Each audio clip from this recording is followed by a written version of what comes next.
सच्ची घटना पर आधारित ये प्लेन 45 लोगों के साथ एक बर्फीले पहाड़ पर क्रैश हो जाता है और बर्फ की एक चट्टान से जाकर टकरा जाता है। उसी वक्त इनमें से कई लोगों के हाथ पैर टूट जाते हैं और इनमें से कई लोगों की तो गर्दन भी टूट जाती है। यहाँ पर दूर दूर तक सिर्फ बर्फीले पहाड़ थे। इनके साथ आगे जो होने वाला है इन्होंने और आपने कभी अपने सपने में भी नहीं सोचा होगा। क्या ये लोग जिंदा भी बच पाएंगे? आइए जानते हैं। ये कहानी है उरुग्वे देश के कॉलेज में पढ़ने वाले उन नौजवानों की जिनकी किस्मत कल बदलने वाली है। ये लोग अपने दोस्तों के साथ सैंटियागो शहर में घूमना जाना चाहते हैं क्योंकि इनकी ग्रेजुएशन पूरी होने वाली है। ये सभी दोस्त चाहते हैं कि कॉलेज पूरी होने से पहले एक बार ये सभी एक साथ वक्त बिताए। ये सभी एरोप्लेन की सहायता से सैंटियागो जाना चाहते हैं। इनमें से कईयों के माता पिता भी इनके साथ थे। ये सभी लोग काफी खुश थे क्योंकि इनमें से कई लोग तो पहली बार विदेश घूमने जा रहे थे। एरोप्लेन यहाँ से सुरक्षित उड़ान भरता है। कुछ देर उड़ान भरने के बाद इनका एरोप्लेन एक बहुत ऊंची बर्फीली पहाड़ियों के ऊपर से गुजरता है। अंदर बैठे सभी लोग आपस में बातें कर रहे होते हैं और अपनी यात्रा का मजा उठा रहे होते हैं, लेकिन इन्हें क्या पता था कि ये यात्रा इनके जीवन की सबसे दर्दनाक यात्रा होने वाली है। कुछ देर बाद अचानक से इनका एरोप्लेन नीचे की ओर गिरना शुरू हो जाता है। अंदर बैठे सभी लोग घबरा जाते हैं और भगवान से प्रार्थना करने लगते हैं। पायलट अपनी पूरी ताकत से जहाज को ऊपर उठाने की कोशिश करता है, लेकिन खराब किस्मत, इनके प्लेन के पीछे का हिस्सा पहाड़ की चोटी से टकरा जाता है और कई लोग पीछे वाले हिस्से से गिरकर वहीं मारे जाते हैं। और जैसे ही आगे का हिस्सा एक बर्फ के टुकड़े से टकराता है, इनमें बैठे सभी लोग एक दूसरे के ऊपर गिर जाते हैं। इनमें से कई लोगों के हाथ पैर टूट जाते हैं और कईयों के तो इसी वक्त मौत हो जाती है। पूरे जहाज में चीखने चिल्लाने की आवाजें आने लगती है। कुछ लोग पायलट के पास जाते हैं ताकि वे मदद के लिए सरकार को बुला सके। बदकिस्मती से पायलट भी भगवान को प्यारा हो गया था। इनकी बर्बादी की तो ये बस शुरुआत ही थी।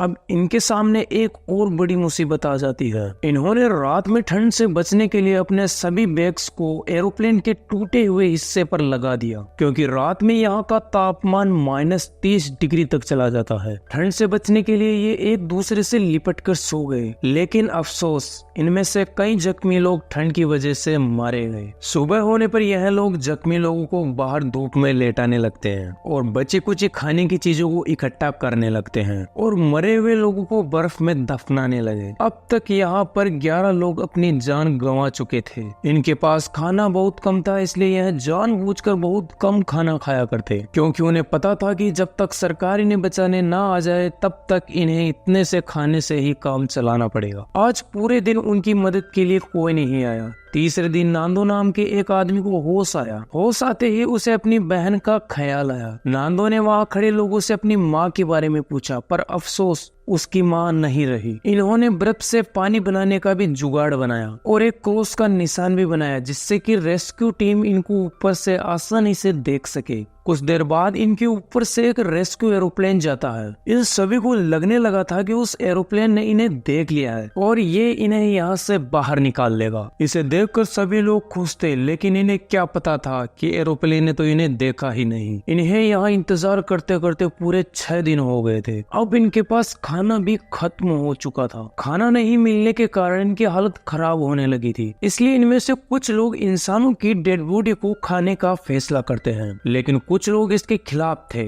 इसलिए इन्होंने फैसला किया कि अगर 2 दिन में कोई मदद नहीं आई तो ये खुद को जिंदा रखने के लिए इंसानों की डेड बॉडी को खाना शुरू कर देंगे। इनमें से कुछ ने तो अपनी भूख मिटाने के लिए जूतों की डोरियां भी खाना शुरू कर दिया। 2 दिन से कुछ नहीं खाने की वजह से इनके पेशाब का रंग भी काला हो गया। भूख और चोटिल होने की वजह से आज नांदो की बहन ने भी दम तोड़ दिया। अगले दिन इन्हें अपनी भूख मिटाने के लिए अपने ही दोस्तों के मरे हुए शरीर को खाना पड़ा। उनके शरीर को काटने का काम 4 लोग किया करते। ये चारों उन लोगों को नहीं बताते कि यह उनके किस दोस्त का मांस है, ताकि मांस खाते हुए उनके सामने अपने दोस्त का चेहरा याद ना आए। इनमें से 2 लोगों ने अपने दोस्तों का मांस नहीं खाने का फैसला लिया। अगले दिन इन्हें बर्फ में एक सूटकेस मिला जिसके अंदर एक रेडियो था। इन्होंने कैसे भी करके उसे चालू कर लिया। ये सभी लोग रेडियो पर कुछ ऐसा सुनते हैं जिसकी वजह से ये सभी लोग पागलों की तरह व्यवहार करने लगते हैं। रेडियो में बताया जा रहा था कि सरकार ने 10 दिन उनके प्लेन को खोजने के बाद अब उनको खोजना बंद कर दिया है। सरकार को लगने लगा था कि अब तक तो इतनी ठंड में किसी को अभी बच पाना नामुमकिन होगा। यह खबर सुनकर सभी लोग फिर से हिम्मत जुटाते हैं, लेकिन जिन 2 लोगों ने इंसान के मांस को नहीं खाया था उनमें से एक ने मांस खाना शुरू कर दिया, लेकिन नूमो नाम के लड़के ने अभी भी मांस नहीं खाया था। वह बस भूखा रहता था। अगले दिन 3 लोग अपने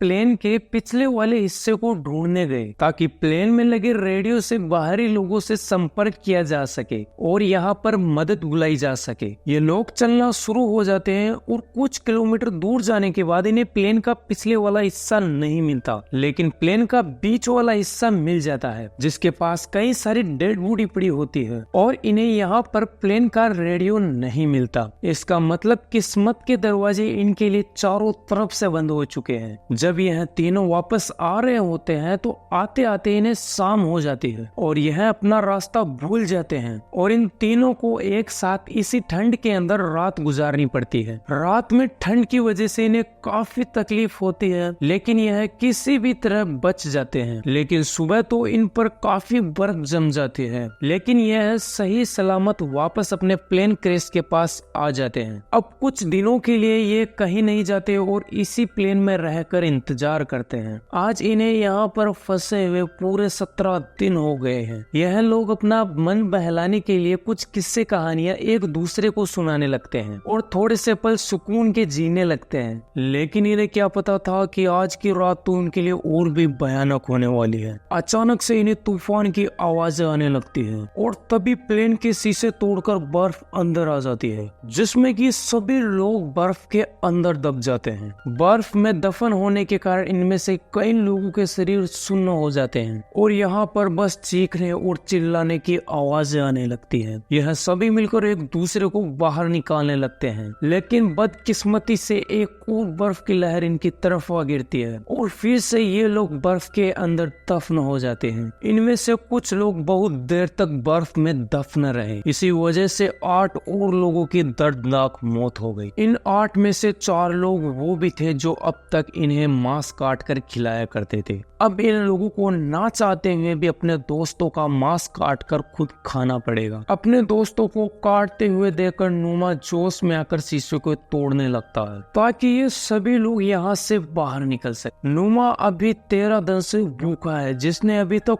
कुछ भी नहीं खाया है, लेकिन ऐसा करते हुए नूमा के पैर में कांच चुभ जाता है, लेकिन कैसे भी करके वह बाहर जाने का रास्ता निकाल लेता है और अपने जिंदा बचे हुए दोस्तों को बाहर निकालता है। ये सभी लोग मौत को छूकर अभी अभी वापस आए हैं, इसलिए ये सभी लोग बहुत खुश होते हैं। ये लोग हार नहीं मानते और बर्फ में दबे जहाज को बाहर निकालने लगते हैं, क्योंकि रात में इनके पास ठंड से बचने का और कोई रास्ता नहीं है। लेकिन इनका एक दोस्त जो जख्मी हो गया था, उसके फेफड़ों में पानी बढ़ने के कारण उसने आज दम तोड़ दिया। आज इन्हें यहाँ फंसे हुए पूरे 34 दिन हो गए हैं। अब इनमें से 4 लोगों ने एरोप्लेन के पिछले वाले हिस्से को ढूंढने का फैसला किया ताकि उनमें लगे रेडियो की मदद से यहाँ पर मदद बुलाई जा सके। कुछ दूर जाने के बाद नूमा फिसलकर गिर पड़ा, क्योंकि कांच चुभने की वजह से उसके पैर में इन्फेक्शन हो गया था। इसलिए नूमा फिर से प्लेन की तरफ जाने का फैसला करता है और बाकी 3 लोग आगे बढ़ने का फैसला करते हैं। 2 किलोमीटर दूर जाने के बाद इन्हें प्लेन का पिछले वाला हिस्सा मिल जाता है। यहाँ इन्हें बहुत सारे कपड़े और प्लेन में लगा हुआ रेडियो मिलता है, लेकिन फिर एक बार किस्मत ने इनका साथ